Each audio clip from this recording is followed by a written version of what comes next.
Hi friends, నేను మీ Nanditha dietitian. ఈరోజు మనం బ్యాలెన్స్డ్ డైట్ అంటే ఏంటి, అంటే సమతుల ఆహారం అంటే ఏమిటి, ఈ సమతుల ఆహారం ఎలా తీసుకోవాలి, ఎంత మోతాదులో తీసుకోవాలో తెలుసుకుందాం.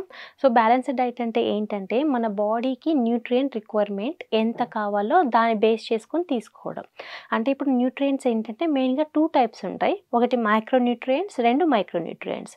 మైక్రోన్యూట్రియంట్స్ అంటే ఏంటంటే మనకు కార్బోహైడ్రేట్స్, ప్రోటీన్స్, ఫ్యాట్స్, ఈ 3 మనకి మైక్రోన్యూట్రియంట్స్ అండ్ మైక్రోన్యూట్రియంట్స్ కిందకు వస్తాయన్నమాట. అంటే ఏంటంటే మన బాడీకి, మన బాడీ ఫంక్షన్కి, మన బాడీలో టిష్యూ రిపేర్ చేయడానికి, మన బ్రెయిన్ ఫంక్షన్ కరెక్ట్గా ఉండడానికి ప్రతి ఒక్క దానికి మనకి ఈ న్యూట్రియంట్స్ అంటే కార్బోహైడ్రేట్, ప్రోటీన్, ఫ్యాట్, ఈ న్యూట్రియంట్స్ అనేది ఎక్కువ మోతాదులో ఉండాలి. అండ్ మైక్రోన్యూట్రియంట్స్ అంటే మనకి వైటమిన్స్ అండ్ మినరల్స్ వస్తాయి. సో వైటమిన్స్ అండ్ మినరల్స్ అనేటివి మనకి మైక్రోన్యూట్రియంట్స్ అంత క్వాంటిటీ అవసరం లేకపోయినా క్వాంటిటీ అనేది కూడా చాలా ఇంపార్టెంట్. ఎందుకంటే డిసీజ్ ప్రివెన్షన్కి అండ్ మన బాడీలో ఎలక్ట్రోలైట్స్ని బ్యాలెన్స్ చేయడానికి, మన బాడీలో ఐరన్ లాంటి మినరల్స్ని కూడా మన బాడీలో మెయింటైన్ చేయడానికి మనకి వైటమిన్స్, మినరల్స్ అనేవి కూడా చాలా important. So macro and micro ఈ బోత్ మనకి బ్యాలెన్స్డ్గా తీసుకుంటేనే మన బాడీ ఫంక్షన్కి కావాల్సిన ఆల్ న్యూట్రియంట్స్ అనేవి అందుతాయి. సో ఇప్పుడు మనం మాట్లాడుకున్నట్లు మైక్రోన్యూట్రియంట్స్ అంటే మనం కూర్చున్నా, నిల్చున్నా, మాట్లాడినా, పడుకున్నా, నిద్రపోయినా, ఏం చేసినా సరే మన బాడీకి ఎనర్జీ అనేది అవసరం. ఈ ఎనర్జీ అనేది మనకి కార్బోహైడ్రేట్ నుంచి వస్తుంది. కాబట్టి మనం తీసుకునే డైలీ ఫుడ్లో ఎక్కువగా 50 నుంచి 55 వరకు మనకి కార్బోహైడ్రేట్ ఉండేటట్టు చూసుకోవాలి. సో కార్బోహైడ్రేట్ అంటే మనకి కా అన్నం కానియండి, ధాన్యాలు, చిరుధాన్యాలు, సిరియల్స్, మిల్లెట్స్ ఏదైనా సరే మనకి ఎక్కువగా కార్బోహైడ్రేట్ అంటే పిండి పదార్థాలు మనకి ఎక్కువ మోతాదులో వస్తాయి. కాబట్టి మనం తీసుకునే డైట్‌లో కనీసం 50 నుంచి 55% మనం తీసుకునే ఫుడ్‌లో 50-55% కార్బోహైడ్రేట్ ఉండేటట్టు చూసుకోవాలి. అండ్ ప్రోటీన్స్ మన బాడీని బిల్డ్ చేయడానికి, మన మజిల్‌ని బిల్డ్ చేయడానికి, మన టిష్యూని రిపేర్ చేయడానికి, మన బాడీలో రెడ్ బ్లడ్ సెల్స్‌ని ఇంప్రూవ్ చేయడానికి ప్రతి ఒక్క దానికి ప్రోటీన్ అనేది మెయిన్ న్యూట్రియంట్. సో ప్రోటీన్ అనేది మనకి తక్కువగా ఉంటే ఏమవుతుందంటే బాడీ వీక్ అయిపోవడం, హెయిర్ ఫాల్, వీక్నెస్ రావడం, బ్లడ్ లెవెల్స్ తగ్గిపోవడం, ఉన్న ఏజ్ కన్నా ఎక్కువ ఏజ్ తెలియడం అండ్ మన లైఫ్ స్పాన్ అనేది తగ్గిపోవడం జరుగుతుందన్నమాట. కాబట్టి మనం తీసుకునే డైట్‌లో కనీసం 20-25% వరకే మనకు ప్రోటీన్ వచ్చేటట్టు చూసుకోవాలి. సో ప్రోటీన్ అంటే ఏంటంటే మనకి ఆల్రెడీ మనం మాట్లాడుకున్నట్లు మన బాడీని, మన టిష్యూ రిపేర్‌ని చేసేదానికి the main nutrient. So carbohydrate and protein. Fats చాలామంది ఏమంటారంటే ఫ్యాట్ లెస్ డైట్ కానీ, లో ఫ్యాట్ డైట్ ఇలా ఫాలో అవుతూ ఉంటారు. అలా ఏం అవసరం లేదు. మనం తీసుకునే డైలీ ఫుడ్‌లో 20-25% వరకు ఫ్యాట్ ఉండాలి. ఎందుకంటే మన బ్రెయిన్ ఫంక్షన్‌కి కానియండి, మన ప్రతి ఇన్నర్ ఆర్గాన్స్ మన బాడీలో ఉండే ప్రతి ఆర్గాన్ చుట్టూ ఫ్యాట్ లేయర్ అనేది ఒకటి ఉంటదనమాట.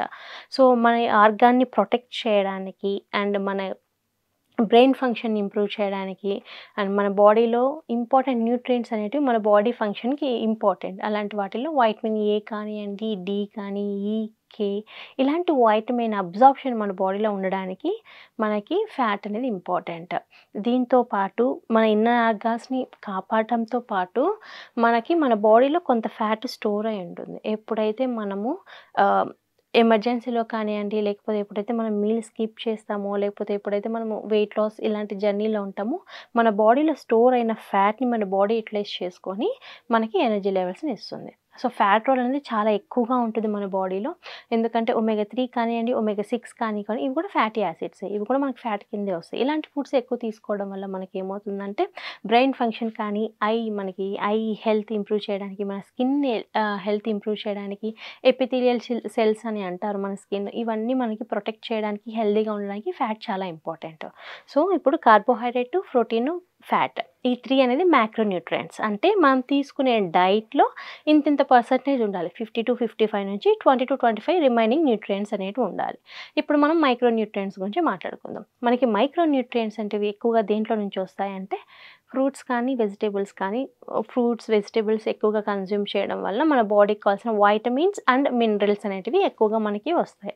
సో ఈ వైటమిన్స్ అండ్ మినరల్స్ మన బాడీలో ఎక్కువగా రోల్ ప్లే చేస్తది. ఎందుకంటే మనకి డిసీజ్ ప్రివెన్షన్‌కి అండ్ మన బాడీలో ప్రతి ఒక్క సెల్ ఫంక్షన్ కరెక్ట్‌గా ఉండడానికి ఈ వైటమిన్స్, మినరల్స్ అనేటివి చాలా ఇంపార్టెంట్. మన కిడ్నీ ఫంక్షన్ కరెక్ట్‌గా ఉండడానికి, మన బాడీలో ఎలక్ట్రోలైట్స్ సోడియం కానీ, పొటాషియం, క్లోరైడ్ ఇవన్నీ సరే మన బాడీలో బ్యాలెన్స్గా ఉండడానికి, బ్యాలెన్స్ చేయడానికి మనకి వైటమిన్స్ మినరల్స్ అనేటివి ఇంపార్టెంట్.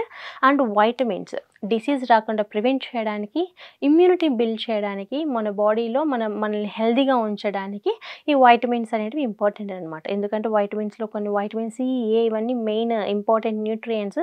స్కిన్ హెల్త్కి కానివ్వండి, యాంటీ ఏజింగ్కి, డిసీజ్ రాకుండా ప్రివెంట్ చేయడానికి, హార్ట్ ప్రాబ్లమ్స్ రాకుండా ప్రివెంట్ చేయడానికి ప్రతి ఒక్క దానికి వైటమిన్స్ మినరల్స్ కూడా ఇంపార్టెంట్. సో ఇప్పుడు మనం బ్యాలెన్స్డ్ డైట్ అంటే మాట్లాడుకున్నాం కదా, మ్యాక్రో అండ్ మైక్రో ఈ 2 న్యూట్రియంట్స్ కరెక్ట్గా ఉండి రోజు మనం తీసుకునే ఫుడ్లో ఇవన్నీ ఉంటేనే దాన్ని బ్యాలెన్స్డ్ డైట్ అని అంటారు. సో ఇప్పుడు మనం మాట్లాడుకున్నట్టు కార్బోహైడ్రేట్ అంటే ఆల్రెడీ మాట్లాడుకున్నాం. రైస్ కానివ్వండి, మిల్లెట్స్ అండ్ సెరియల్స్ ఏదైనా సరే ధాన్యాలు ఇవన్నీ మనకి మంచిగా కార్బోహైడ్రేట్ వస్తుంది. ప్రోటీన్స్ అంటే మనకి పప్పు నుంచి వచ్చే పదార్థాలు, దీంతో పాటు నాన్ వెజ్ ఇలాంటి వాటిలో మనకి ప్రోటీన్ అనేది వస్తుంది. అండ్ ఫ్యాట్ మనకి ఆయిల్స్, మనం యూజ్ చేసే ఆయిల్స్లో కానివ్వండి, డ్రై ఫ్రూట్స్లో కానీ వీటిలో అంతా మనకి ఫ్యాట్ అనేది ఎక్కువగా వస్తుంది. And vitamins and minerals already మాట్లాడుకున్నట్టు వైటమిన్స్ మనకు ఫ్రూట్స్లో నుంచి ఎక్కువ వస్తుంది. మినరల్స్ అంటే గ్రీన్ లీఫ్ వెజిటేబుల్స్ కానీ వెజిటేబుల్స్ ఇలాంటివి ఎక్కువ ఇంక్లూడ్ చేసుకోవాలన్నమాట. సో ఇప్పుడు మనం తీసుకునే డైట్లు ఇవన్నీ మిక్స్ చేసుకొని తీసుకున్నట్లయితే దాన్నే బ్యాలెన్స్డ్ డైట్ అంటారు. అలా తీసుకోవాలి. అలా తీసుకుంటేనే ఒక రోజు మన బాడీ ఫంక్షన్కి, మనం హెల్తీగా ఉండడానికి, మన బాడీలో ప్రతి ఒక్క ఆర్గన్ ఫంక్షన్ కరెక్ట్గా ఉండడానికి ప్రతి ఒక్క న్యూట్రియంట్ త్రూ ఫుడ్ అనేది అందుతుందన్నమాట. సో మనకి out of 5 people 1 or 2 people dying. And ఎందుకంటే డెత్ అనేది ఎందుకు కాజ్ అవుతుందంటే మెయిన్లీ ఈ జనరేషన్లో ఎక్కువ న్యూట్రియంట్ డెఫిషియన్సీ. అండ్ ఎప్పుడైతే మైక్రో న్యూట్రియంట్ డెఫిషియన్సీ కూడా వస్తుందో 70% ఆఫ్ ద డిసీజెస్, మన బాడీలో డిసీజ్ రావడానికి కూడా మైక్రో న్యూట్రియంట్ డెఫిషియన్సీ అనేది మెయిన్ అయిపోయింది.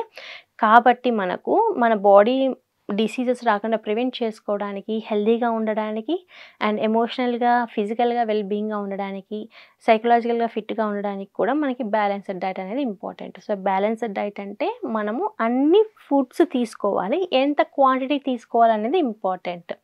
అలా మనము క్యాలిక్యులేట్ చేసుకొని తీసుకోవాలి. ఒక్కొక్క బాడీకి మనం పనిచేసే పనిని బట్టి అండ్ మన ఫిజికల్ యాక్టివిటీని బట్టి దీన్ని బేస్ చేసుకొని మన ఫుడ్ ఇంటేక్ అనేది బేస్డ్ అని ఉంటుందన్నమాట. మెటబాలిజంని బట్టి, డిసీజ్ కండిషన్ని బట్టి, అండ్ మనం ఎంతసేపు నిద్రపోతున్నాం వీటిని బేస్ చేసుకొని కూడా మన డైట్ అనేది ఉంటుంది.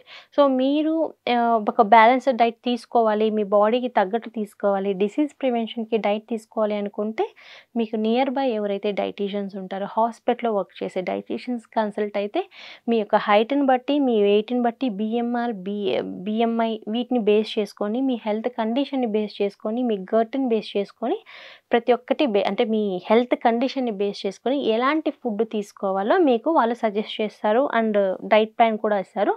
దాని ప్రకారం మీరు ఫాలో అవ్వచ్చు. అలా తీసుకున్నట్లయితే మీకు ఐడియా వస్తుంది, మీరు ఏది ఎంత తింటున్నారు, ఎంత క్వాంటిటీ తీసుకుంటున్నారు. సో వన్స్ మీకు ఐడియా వచ్చిందనుకోండి, తర్వాత మీరు తీసుకునే డైలీ రొటీన్లో మీకు తెలిసిపోతుంది అనమాట. సో ఇది ఎక్కువ తీసుకున్నాను, ఇది తగ్గించాలి, నా బాడీకి సరిపోతుంది, ఇది ఎక్కువ తీసుకుని ఇది తగ్గించాలి. అలా తీసుకుంటే మీరు ఏదైనా ఒక ప్రొఫెషనల్ని కన్సల్ట్ అయితేనే మీకు తెలుస్తుంది. వన్స్ కల్టర్ అయినాక మీకు ఐడియా వస్తుంది అనమాట ఏది ఎంత తినాలని. సో ఈరోజు మనము అసలు బ్యాలెన్స్డ్ డైట్ అంటే ఏంటి, బ్యాలెన్స్డ్ డైట్లో ఎలాంటి న్యూట్రియంట్స్ మనం యాడ్ చేసుకోవాలో తెలుసుకున్నాము. సో ఇంకొక రోజు మనం ఇంకొక మంచి టాపిక్తో కలుద్దాం. అప్పటి వరకు నమస్తే.